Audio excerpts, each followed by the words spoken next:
Et si l'issue de la guerre en Ukraine se jouait dans un train invisible? Imaginez un convoi silencieux filant à travers les steppes russes, indétectable, prêt à surgir n'importe où. Ce n'est pas un film d'espionnage. La Russie a réactivé ses trains nucléaires descendant du mythique Bargouzine et les a équipés d'une arme qui terrifie le Pentagone, l'Oreshnik. L'Oreshnik, c'est un missile hypersonique, inarrêtable, qui relègue des décennies d'investissements occidentaux en défense antimissile au rang de relique. Les États-Unis, malgré des milliards investis dans leurs boucliers dorés, n'ont aucun rempart contre ce type de frappe. Le retour de ces trains fantômes bouleverse la stratégie de Washington. Résultat, la panique s'empare des élites américaines. Donald Trump, jusque-là inflexible, propose soudain à Moscou une année de sursis pour avancer en Ukraine, un geste aussi surprenant qu'inquiétant. Si vous négligez ce qui se joue, vous risquez de mal lire les décisions américaines et de sous-estimer la menace russe. Car désormais, c'est la sécurité de l'Europe, la crédibilité de l'OTAN et la paix du continent qui vacillent. Pour comprendre ce séisme, il faut revenir à la genèse de ces armes invisibles et découvrir comment la dissuasion nucléaire vient de changer de visage. Comment la Russie a-t-elle pu relancer de telles armes? Pour comprendre l'ampleur de la menace, il faut plonger dans l'histoire secrète des trains nucléaires. Retour dans les années 80, la légende du train de l'Apocalypse semblait enterrée avec la chute de l'Union soviétique. À l'époque, ces trains secrets, capables de transporter des missiles nucléaires sur des dizaines de milliers de kilomètres, étaient jugés dépassés. Leur démantèlement, dans les années 90, devait tirer un trait définitif sur le spectre d'une attaque impossible à anticiper. Mais l'histoire ne meurt jamais vraiment. Moins d'un quart de siècle plus tard, la Russie relance discrètement le projet Bargouzine, un train nucléaire nouvelle génération. Pourtant, ce programme est soumis en pause. Moscou préfère miser sur une avancée radicale, baptisée Oreshnik, qui va semer la panique dans les états-majors occidentaux. Oreshnik n'est pas un simple missile balistique. C'est la première arme capable de transporter plusieurs planeurs hypersoniques, chacun doté de son propre système de guidage. Ces têtes, propulsées à plus de 10 fois la vitesse du son, peuvent manœuvrer de façon autonome. Intercepter une telle attaque? Impossible avec les technologies actuelles. Grâce à la combinaison Bargouzine-Oreshnik, la Russie se dote d'une force de frappe mobile, indétectable et terriblement efficace. Près de 86 000 km de voies ferrées restent à surveiller, un cauchemar pour les stratèges américains. Les milliards investis dans la défense antimissile occidentale paraissent soudainement inutiles. Fermer les yeux sur cette renaissance, c'est refuser d'admettre que la guerre froide n'est plus de l'histoire ancienne. Ce retour du Bargouzine n'est pas seulement une prouesse technologique, il renverse les équilibres, bouleverse la sécurité de l'Europe et met à mal des décennies de doctrines désormais menacées d'obsolescence.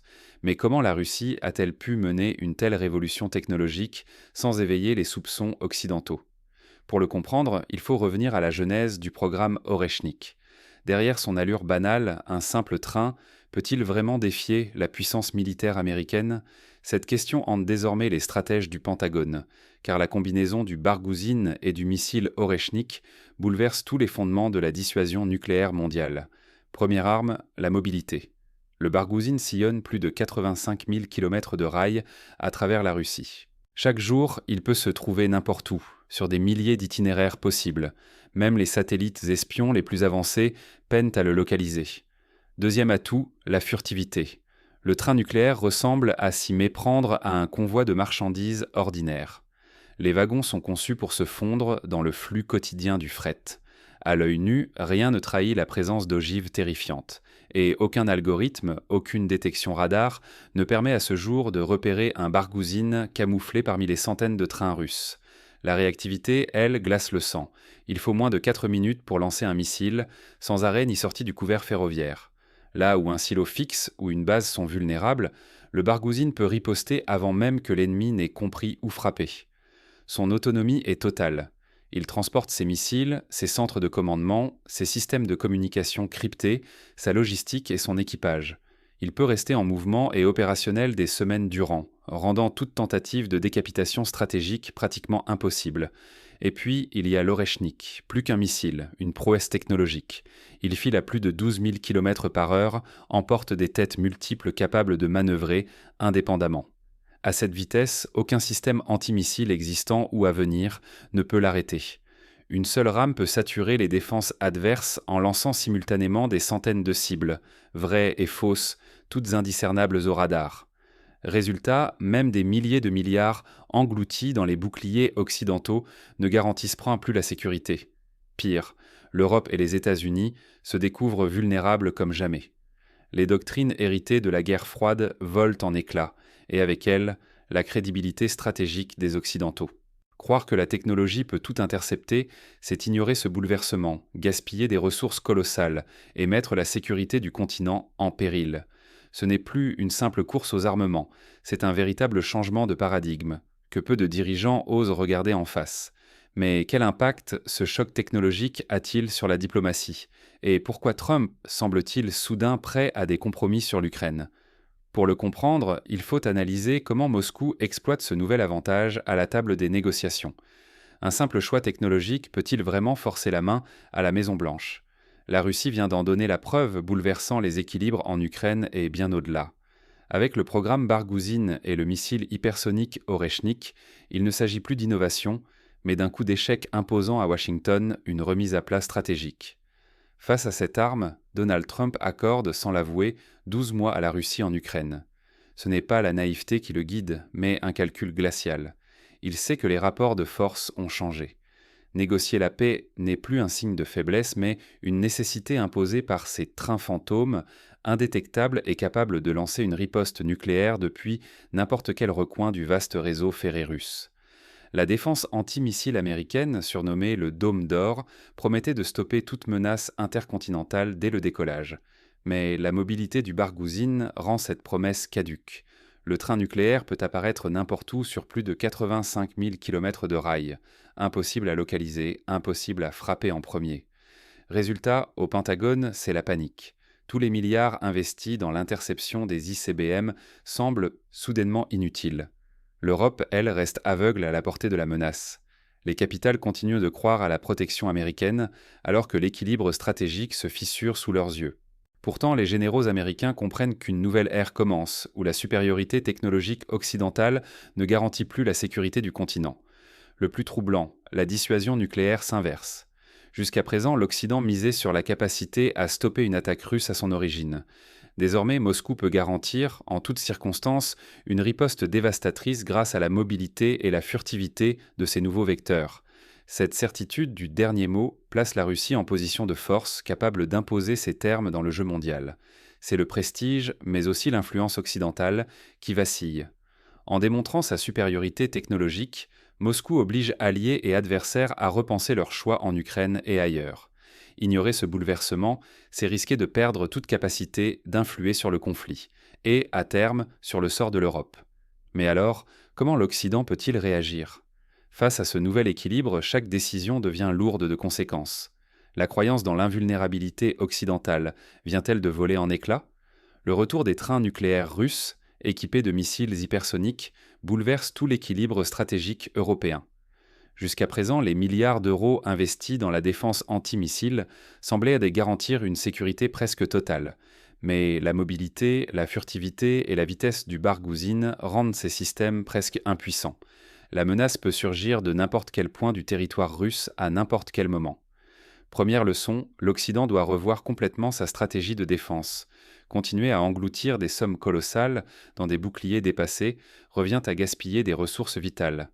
Désormais, l'innovation, l'agilité technologique et la résilience doivent primer sur la simple accumulation de matériel coûteux. Deuxième constat, la supériorité occidentale en renseignement touche ses limites. Satellites, drones et réseaux d'espions ne peuvent rien contre la capacité d'un train à disparaître sur plus de 85 000 km de rails. La mobilité extrême de ces plateformes russes rend obsolètes les méthodes traditionnelles de suivi et d'anticipation. La dissuasion nucléaire elle-même change de nature. Il ne suffit plus d'amasser des têtes nucléaires. Il faut garantir sans faille la capacité de riposte. La crédibilité de la réponse, pas la taille de l'arsenal, fonde désormais l'équilibre stratégique. Toute faille perçue encourage l'adversaire à tenter sa chance. Dans ce nouveau contexte, chaque État européen doit réévaluer ses priorités. Sécurité, doctrine militaire, diplomatie, tout vacille si l'incertitude technologique domine. Les alliances, autrefois fondées sur la certitude d'une protection américaine, se fissurent. La confiance s'effrite, la coordination faiblit et la course à l'armement menace de s'emballer. La perte de crédibilité occidentale va bien au-delà de l'Europe. Si l'Occident paraît dépassé, c'est l'ordre géopolitique mondial qui chancelle. D'autres puissances accéléreront leur propre programme, enclenchant une nouvelle spirale d'instabilité. Persister dans l'aveuglement, c'est gaspiller des ressources et mettre en danger la stabilité mondiale. L'Europe n'a plus le luxe du déni. Transformer la peur en stratégie devient une question de survie. Mais si l'Occident veut éviter la marginalisation, il doit agir vite. La question n'est plus de savoir si la menace existe, mais comment y répondre sans tarder. Chacun doit le savoir. La sécurité de demain ne ressemblera en rien à ce que nous avons connu jusqu'ici. Le retour des trains nucléaires russes, porteurs d'armes hypersoniques indétectables, bouleverse tous nos repères. Ni satellites, ni radars, ni dizaines de milliards d'euros engloutis dans la défense ne suffisent désormais à garantir une protection fiable. L'imprévisibilité révèle crûment les failles de doctrines conçues au siècle dernier. Refuser de voir cette obsolescence, c'est laisser nos dirigeants répéter les mêmes erreurs, investir dans des systèmes dépassés, promettre une sécurité illusoire, reporter un débat urgent sur l'avenir collectif. Qui décide vraiment de la sécurité de demain ? Peut-on, dans un monde où chaque innovation efface les règles d'hier, déléguer ses choix essentiels sans contrôle ni remise en question ? L'enjeu n'est plus seulement militaire ou financier. Il concerne la stabilité de l'Europe, la fiabilité de ses alliances, la préservation même de la paix. Rester passif, c'est accepter que la sécurité de millions dépende de doctrines fragiles et de l'initiative d'adversaires.